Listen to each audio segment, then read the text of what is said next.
So my advice really is take your unique raw materials is what I'll call them, and use that to make your unique imprint. And you don't have to put yourself in a box.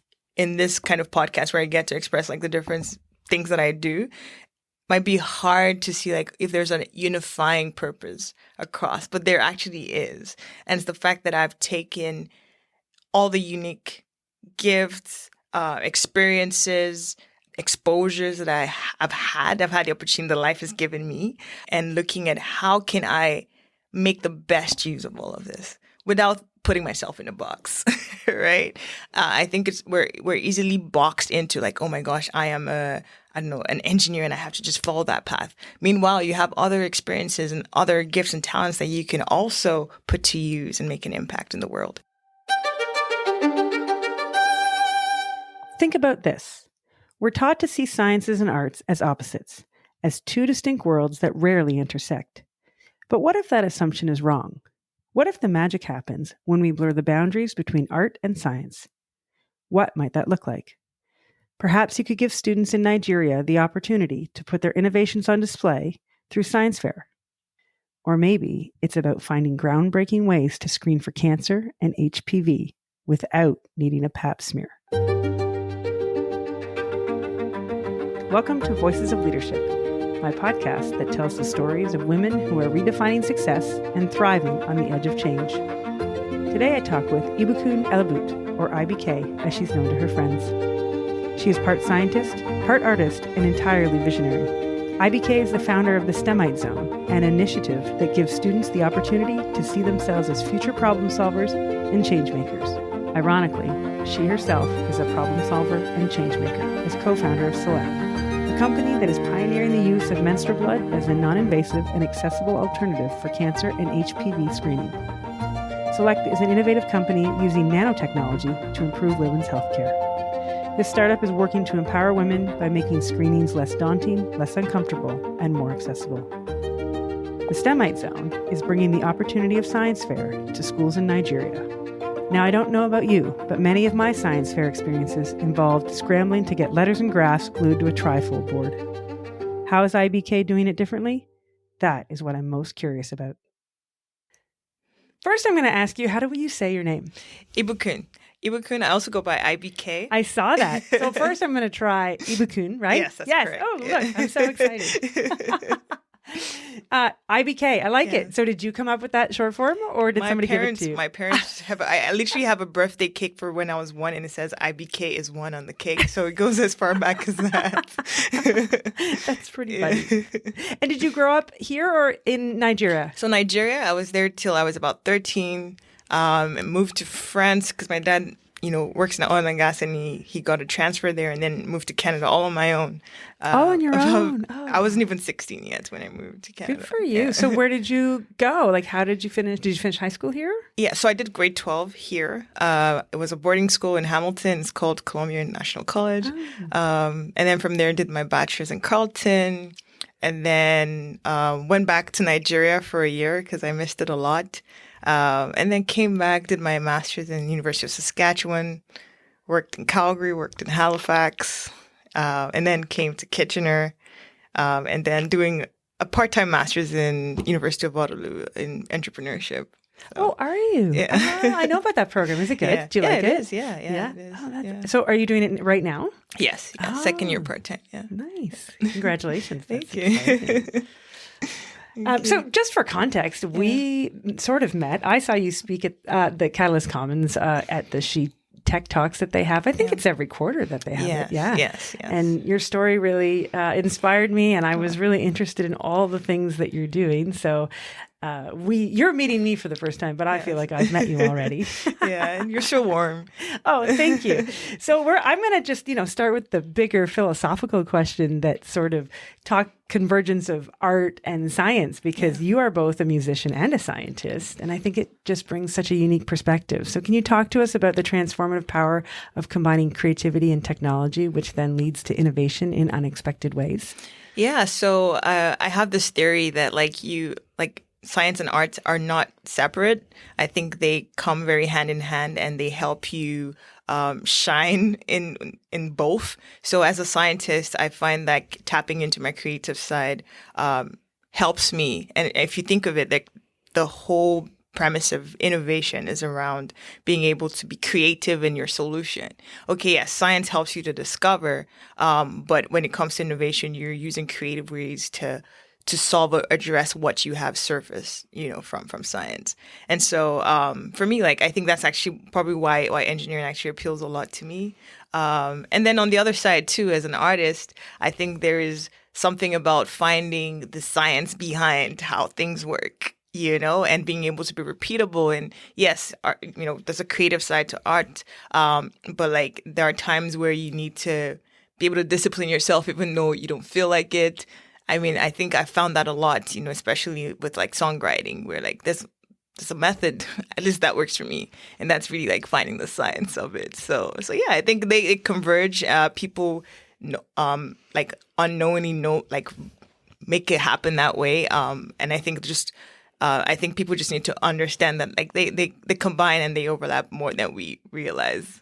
Yeah. Yes, I've talked to a couple of musicians, and they say math and music are quite highly correlated. Yes. My mom's a mathematician, and I mean, I wouldn't say like she's the strongest music person, but her dad is a musician, and like I've actually heard a lot of people saying that, like how math and music correlate. Well, I like that you have a theory, and then it obviously, I think, it informs all the things that you do, whether it's in music or in science. Yes. Not everybody does, so that's pretty impressive to have that already. Yeah. As a guiding principle, I guess. Mm-hmm. Yeah. So I want to talk a little bit about CELLECT. But before we talk about what your company does and its role in advancing women's health, I'd like to talk a little bit about the startup side, because that's a different thing. And we live in Waterloo region, and that's kind of, you meet a startup every third person you meet, and I'm not sure that everybody understands what's involved and how it all works. So can you talk to us a bit about you and your co-founder's journey to launching a biotech startup? Yeah, thanks for that question. So first of all, I have to give credit to KW. One of the reasons why I moved here was because of I wanted to be plugged into the entrepreneurship ecosystem. And I just thought to myself that just moving here in and of itself, I would let the magic happen. And that's exactly what happened. So, actually just taking the degree in University of Waterloo, the entrepreneurship program, was really to plug myself in. And my goal was to find someone who was doing a health tech related research project in their master's and their PhD that I could come to support. So my background is biomedical engineering. I've had about 10 years in the industry, in health tech specifically.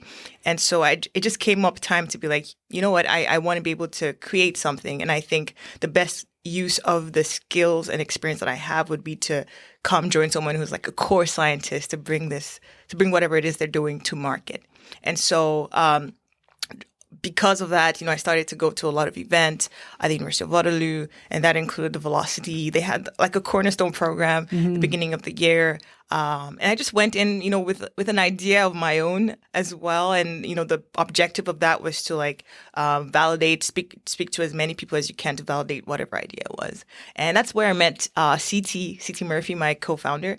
And we immediately clicked, actually. We're working on two different things at the time.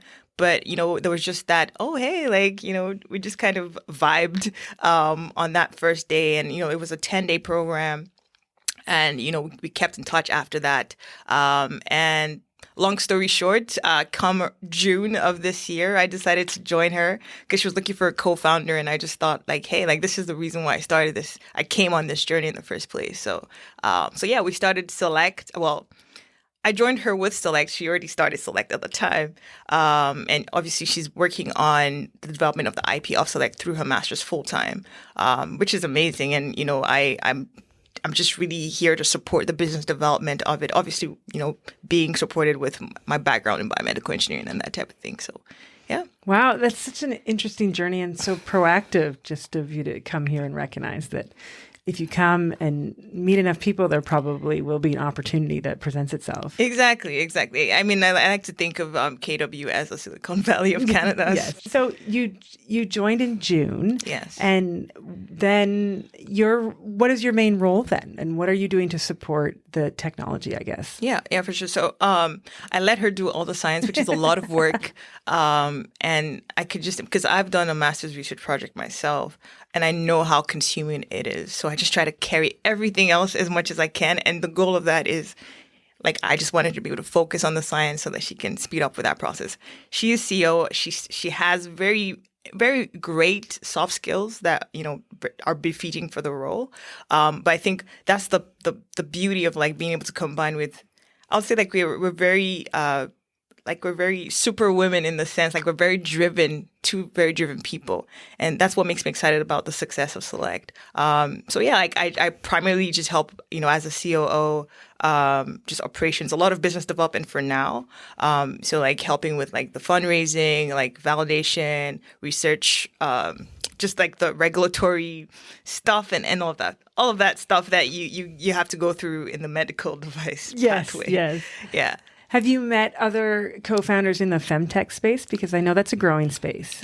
Yes. I think one of the amazing things I have enjoyed about this journey so far is having that support. Having someone like Rachel Bartholomew, just very easy reach, has been phenomenal. The other day she spent like 2 hours with us. Oh, that's great. She's fantastic. She was on one of the other she was on This is Perimenopause. Nice. And her episode's coming up, and I'm so excited because that interview was so much fun. Yeah, look out for Rachel's podcast. She's an amazing person. I really love her. I admire her as a person and, like, just what she's doing in the femtech space, and not only building her femtech company, but also being very passionate about making a lot more sprout out and supporting that wave. Yes, it's a very interesting story. So that's wonderful that you've connected with that support system, because I feel like it's a growing subsect of startups, the femtech support system. Yes.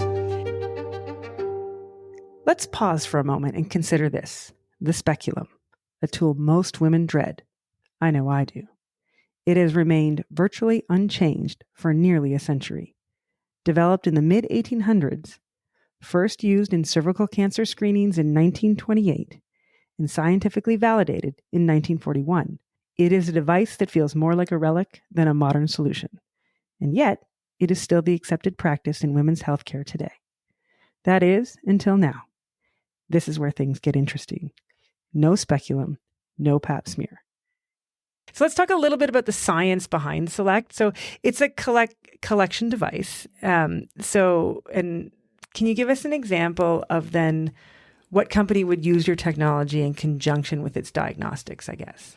Okay, so maybe I'll give a little bit of background. Yes, please. All the background, because I don't actually know all the background, which is why we're here. Yeah, for sure. So first of all, I'll just go with, like, the way things are traditionally done right now. Like pap smears, everyone hates them. Yes. You see the speculum, CT and I joke that it looks like a medieval torture device.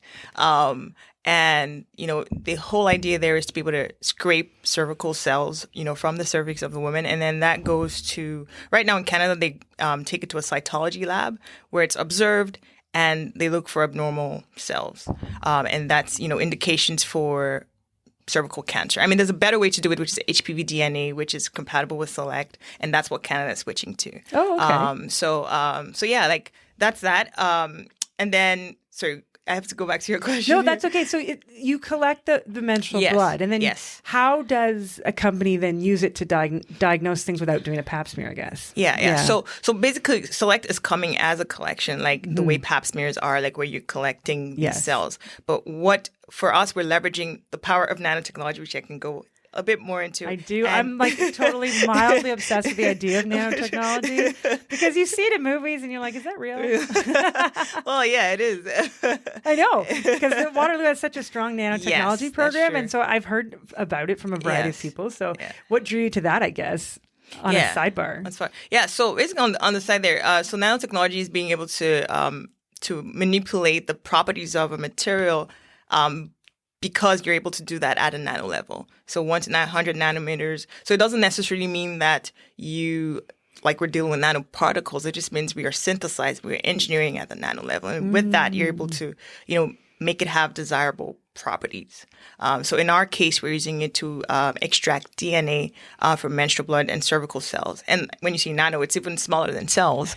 So you can imagine what we could do with that, right? The material itself is something that has its properties, and then we're able to, manipulate it. And with this, the DNA and cells are stabilized with this nanomaterial as well, such that it can be as good for a year, right? And then, that collection then goes to a lab. And then the beautiful thing about what we're working on is it's compatible with gold standard HPV testing. So they don't need to do anything more than what they would do if like the pap smear collection goes to the lab as well. In fact, we're making it more efficient because it skips 2 steps. They don't have to do a PCR amplification. They can, but they don't have to because there's a high concentration of the cells and the DNA. And they also don't have to extract the DNA because it's already extracted by the nanomaterial.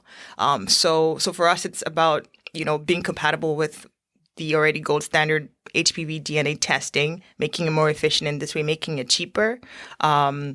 So yeah, I mean, I guess that answers your question in terms of how it goes from there. So they could then determine HPV, cervical cancer. What kind of other things then could it help find? STDs as well. We believe there's more that we can learn about endometriosis. I mean, women's health has been underserved. It's crazy that we don't know as we should know about things like endometriosis. And for us, it's like menstrual blood is such a gold mine that has been untapped up until now, stigmatized. Yeah, shame. Right? Instead of used. Exactly. Yes. And I think it is such a gift that we can use to catch up on the years that we have fallen behind. What a great way to look at it. That's fantastic. I think any woman who doesn't like a pap smear needs to just give you $20 and then you would be funded because no one likes them. Exactly. No one Nobody. Now, how does it work from a business standpoint then? If you're collecting it, are you selling it to labs? Or how does it monetize then for you? So for us, we plan to take over the whole process. So obviously, it's going to be a kit. They use it like a familiar tampon or pad because it's embedded in there. And then you send it to, our lab and then, you receive your results. So, I mean, the logistics of how that would work will probably be different depending on how we go to market. So, for example, if we're adopted into provincial screening programs, it'll probably make more sense to partner with accredited labs like Life Labs. If it's a case where we have to go off on our own at first, obviously we'll just kind of handle that. Right. That's really what it is. Because I guess it's mailed, so it doesn't matter. You could have one central lab and do it all from there. Exactly. And then would you give results?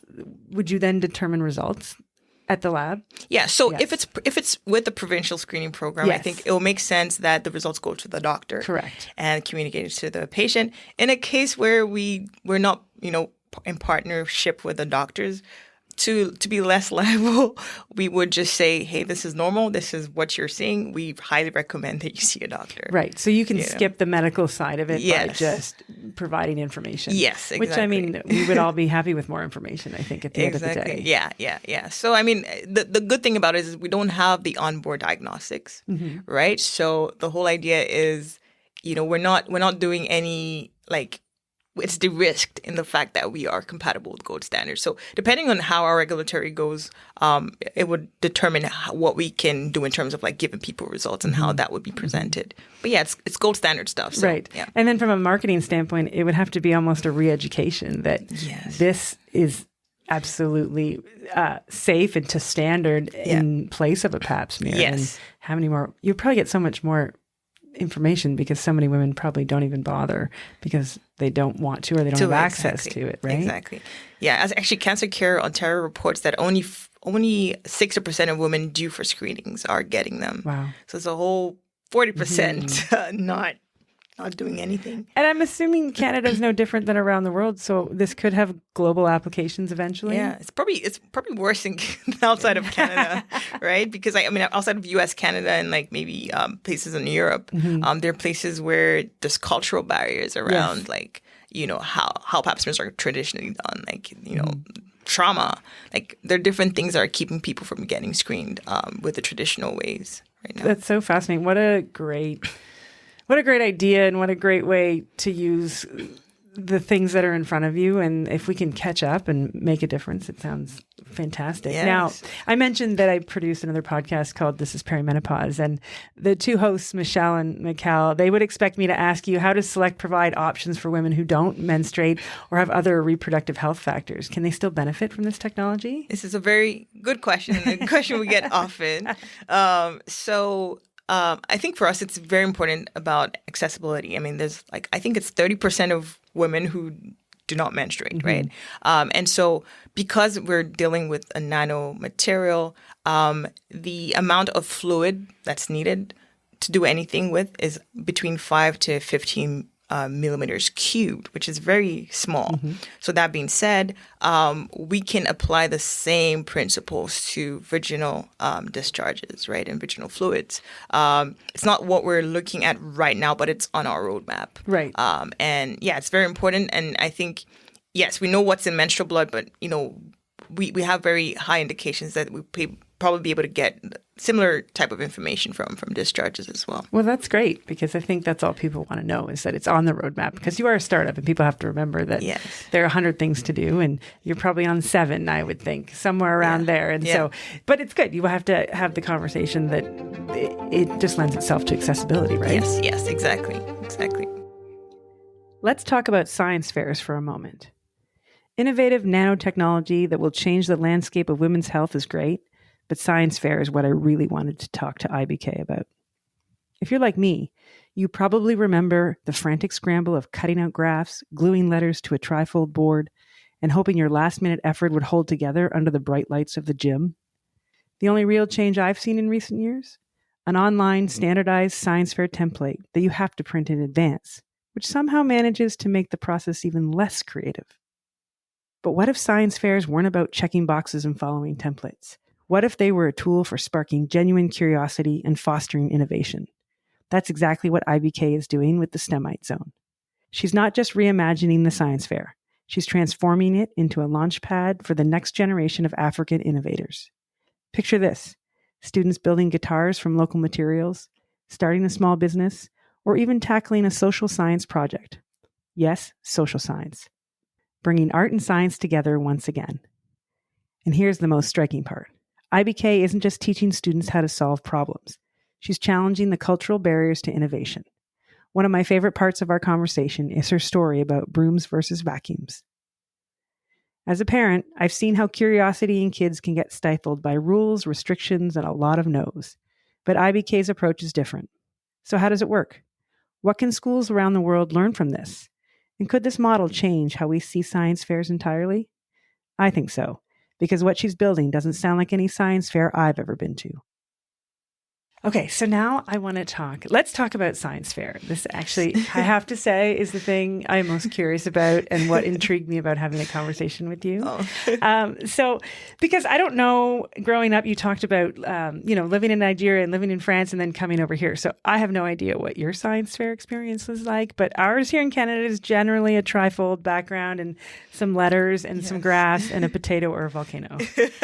So I don't know what yours was like. So that's why I'm curious to hear a little bit about, is it STEMite Zone? Is that correct? The STEMite Zone. The STEMite Zone, where you encourage creative thinking and scientific exploration, and you create opportunities for young Africans to contribute to the global STEM landscape. Yeah. So what inspired you to start this initiative? I think the big thing for me was going through the Nigerian education system myself and seeing how far different it is from here, because, like I mentioned, I was in Nigeria till I was about 13. My parents tried to give us the best education. But even at that, we didn't have like scientific projects or anything like that. There was little bit, but not too much. Instead, we had like math competitions and debates and that type of thing. Oh, we don't have enough debates here, though. So that's, that's they're very heavy on that in Nigeria. That's good. But like nothing like science fairs. And so when I moved here, just seeing how very different, things are. And I think what made me, what allowed me have that experience firsthand was when I was doing my master's. I happened to be doing a lot of volunteer work with science outreach programs. It just happened to be the case. I was doing like 3 or 4 of them.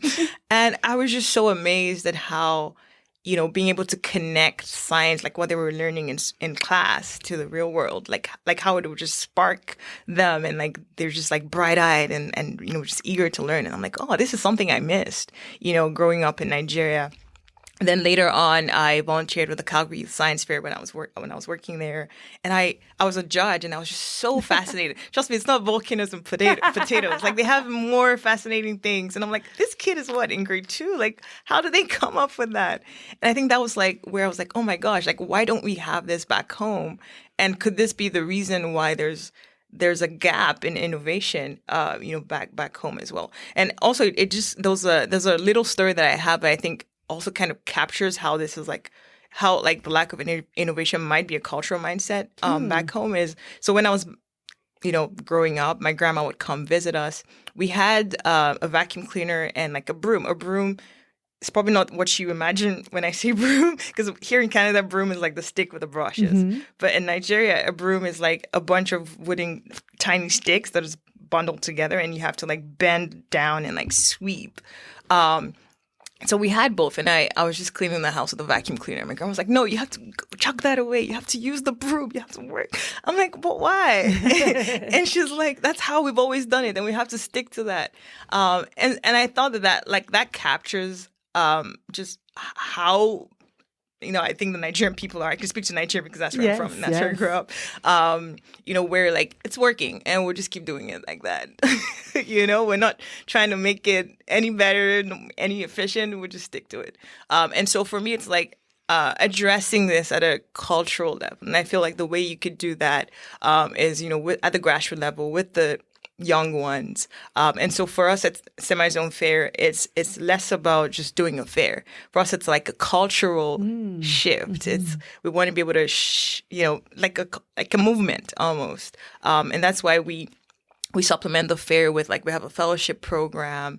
I do music for the STEMite Zone Fair. So my plan is to write a song every year. So we did a song. It's on Spotify right now. And the whole idea is because I feel like art is very powerful in shifting mindsets. It's a fun way to do that. Wow. So if it's a cultural movement, who did you approach first? So you had the idea, and I'm going to do this. So then you look at Nigeria and you go, where do you start getting allies to make this cultural movement? I love that question. Because when people have ideas, it's like, where do I start from? And for me, it was one of the gifts I thought that I had was the fact that I went back home after my bachelor's, and that way I was able to just see how the people are more closely as an adult, right? Mm-hmm. And see, okay, this is how to approach the system. And so the fact that I began to build relationships there, and I have a very amazing mentor back in Nigeria. Her name is Adora Mbelu, phenomenal person. And I just told her about the idea, and she was like, okay, let's start this way. So we did workshops. First of all, we did virtual summer programs. So we did that. I think it was the year of 2021, and then 2022 we did a 3-day workshop. So those were just testing the waters, right, trying to get the word out.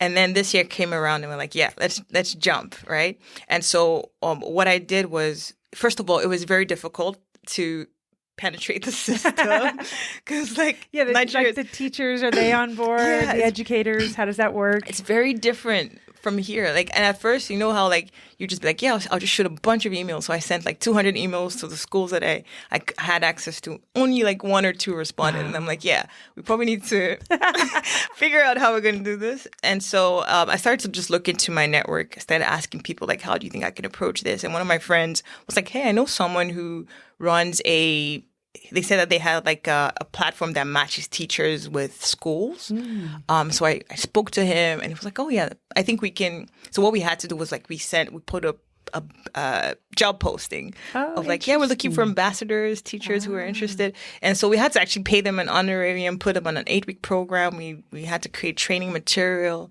And so through that, they were able to gradually work with students in the class. So we worked with the teachers, and the teachers kind of, worked with the students. So they picked like five projects from their schools, and we worked really closely with them, like giving them support, giving them resources that they need for the schools in underserved regions and stuff like that. And yeah, like we literally almost kind of I wouldn't say handheld, but just like we're very part of the process of developing the different projects, right? And so, that was how we were able to get 120 projects, over 30 schools. And it turned out way better than I thought it was going to be. There's videos on YouTube.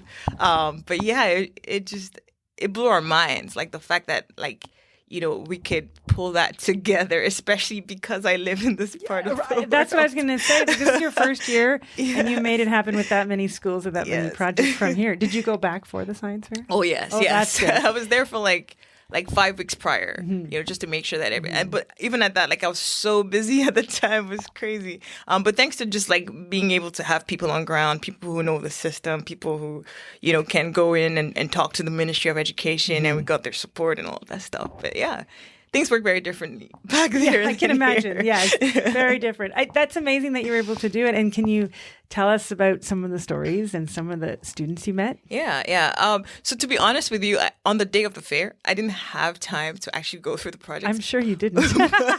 But I had great media people, and I was able to look through stuff. And one, I think I spoke to one or two. One of them was a girl who did a social science project, which we highly encourage. Yes. And she was very passionate. She was talking about how in her community there's a moral decline, and she thought to really understand why this was the case. And so she built questionnaires and had these surveys, and then she presented the results.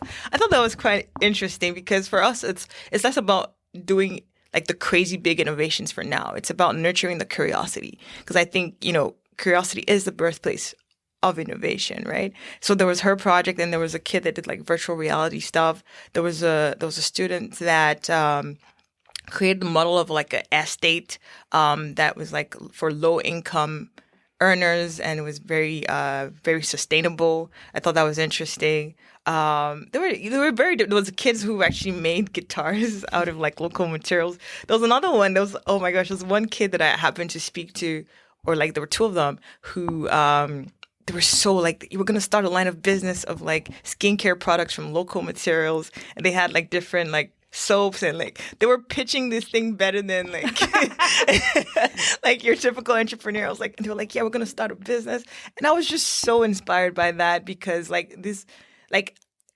was just imagining outside of this opportunity that we gave them, perhaps they wouldn't have been able to tap into that dream, of starting, and it might not be that, right? But the fact that they can see that that's possible, I think is powerful.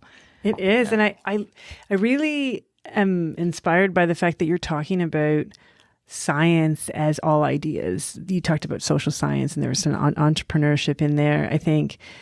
My experience as a mother from my children, it's actually not that. The kids come up with an idea. There's a lot of no's. There's a lot of, well, we can't include people, and we can't do this, and we can't do that. So I feel that sometimes it stifles innovation, but it's really inspiring to hear that you just want to spark curiosity, because if you learn to take your curiosity and turn into something, then when you get older, you can possibly turn into something bigger, right? Exactly. So how does it work now? Do you have more schools, and when does it happen during the year? Are you busy doing it now, or is it later? So we did the first one this year in June, ending of June. Next year, I think we might need more time, so we might do it in November. Mm-hmm. And following this particular one, I think the vision right now is to make it ×5. So this was a pilot. So we did 120 projects. We want to do 500 next year. And to do that, we're trying to make sure that we're well partnered. So when we did a bit more research, we found that there was actually an organization that has been doing science fairs in Nigeria, but they stopped a while ago. And it was just because of how the economy is and stuff like that. And so we connected with them, and they were hey, let's partner, let's do this together. And so I think just leveraging because they have connections and credibility they've built over the years. And so us working together with them, I think there's a lot more we could do. with that. Like right now we're just preparing, like I'm fundraising, trying to raise funds. We're raising $60,000 for next year's event. And the reason for that is we're also looking to have an all expense paid trip for like a grand prize award winner from the science fair to go represent Nigeria at the International Science Engineering Fair in the United States. Oh, wow. That was going to be my question, is that do some winners or top projects get opportunities to pursue them further? Yeah. So, we're going to have to build that out. From this year, we awarded, I think, 10 different projects. And those projects, especially those in the junior high school, we put in a fellowship program. And that fellowship program runs for a year. We have mentors, we match them to mentors. A lot of them are like people of African descent here in Canada and the United States. And it's just to really help them to refine their projects and see, okay, how can this be more scaled? We're also, we help them create a LinkedIn profile. We try to give them like a 1 or 2 week internship experience and that type of thing through that fellowship program. So that's what we're doing in way of that.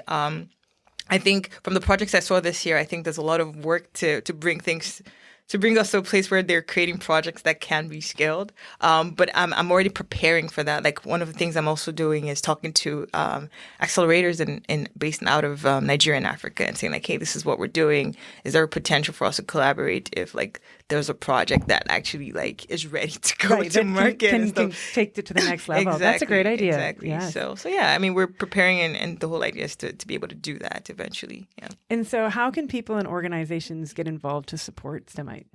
Yeah, thank you. Thank you for the opportunity to do that, to talk about that. So first of all, I'll say like, we're always looking for mentors. So if you're passionate about like, helping out with like students back in Nigeria who like sparking their innovation, helping them to work through refining their projects, helping them to see how they can bring their projects to the next level, please reach out.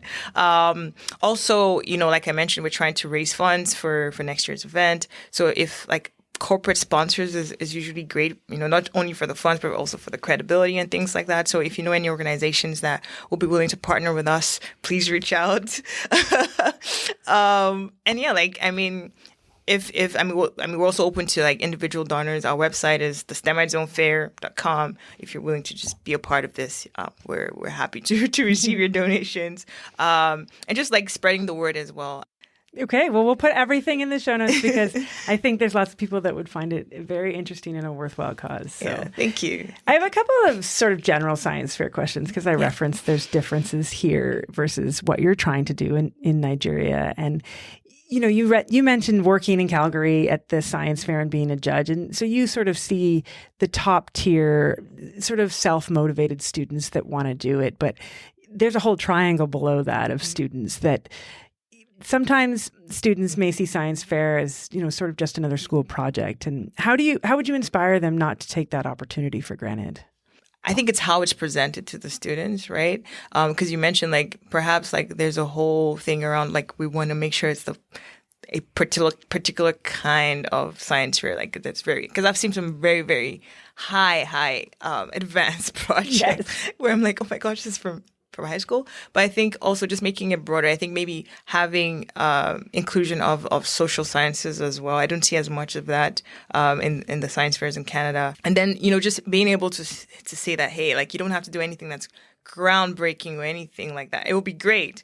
But then more than anything, they're building that muscle of curiosity. They're building that muscle of how to approach problems from a scientific approach, right? It's methodical. Like there's a way that you're able to figure out and uncover different truths about different things that you're curious about. So I think, I think this is the way that you can make it like more than just a regular school project, right? Is like, I think also maybe communicating the stakes and saying like, hey, this is an opportunity to represent the school. This is an opportunity to really do something that could stand out, and you get to speak to people that are not your teachers and not your peers about something you've built, right? Because that's how it's different from like a regular school project. Yes, it has opportunities beyond school. Exactly. Absolutely, yes. Exactly. Well, that's good advice, I think.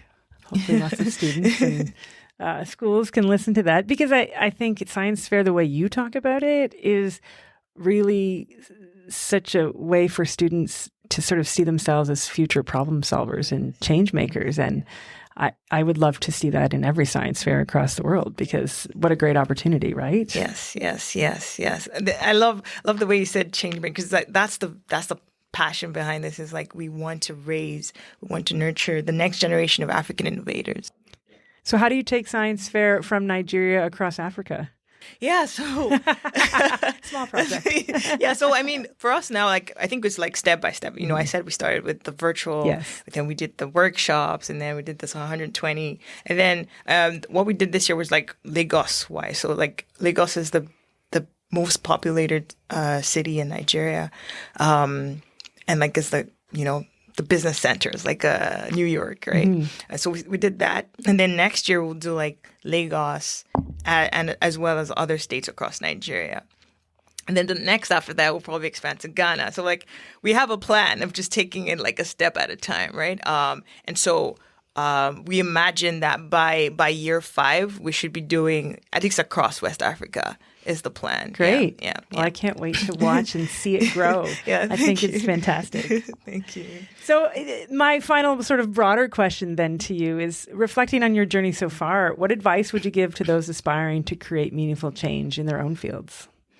Yeah. Science fair or masters of entrepreneurship or otherwise? Yeah, I think for me, like trying to communicate that, especially like in this kind of podcast where I get to express like the different things that I do, might be hard to see like if there's a unifying purpose across, but there actually is. And it's the fact that I've taken all the unique gifts, experiences, exposures that I've had the opportunity that life has given me, and looking at how can I make the best use of all of this without putting myself in a box, right? I think we're easily boxed into like, oh my gosh, I am an engineer and I have to just follow that path. Meanwhile, you have other experiences and other gifts and talents that you can also put to use and make an impact in the world. So my advice really is take your unique raw materials, is what I'll call them, and use that to make your unique imprint. And you don't have to put yourself in a box. I really think that people have, and a lot of people I think are coming to that. Like you see less and less people just doing just one single thing. I think we're realizing that, hey, I can have different expressions. And I think, I know that's the saying of like, jack of all trades, master of none. But I mean, we have the world. I mean, you have your lifetime to like pick different things at different times and seasons and explore them, right? Doesn't mean you have to do everything at the same time. Maybe don't be as crazy as me. But like, there will be seasons. There'll be times where like it's more viable to do certain things over the other. And, don't hesitate to pick up those hobbies or those things that you're interested in, and make your imprint, make your unique imprint in the world that way. Well, thank you for that advice and for sharing your passions and your interests and all the things that you're accomplishing with us, because I think we're all going to be curious to watch both CELLECT and STEMite and anything else you do grow. Thank you very much. I appreciate my time here with you. Voices of Leadership is part of the Bespoke Productions Hub network of independent podcasters. If you are interested in partnering with us as a sponsor, or if you have a podcast of your own, please visit bespokeproductionshub.com for more information. This episode is hosted, produced, and edited by me, Amy Schluter.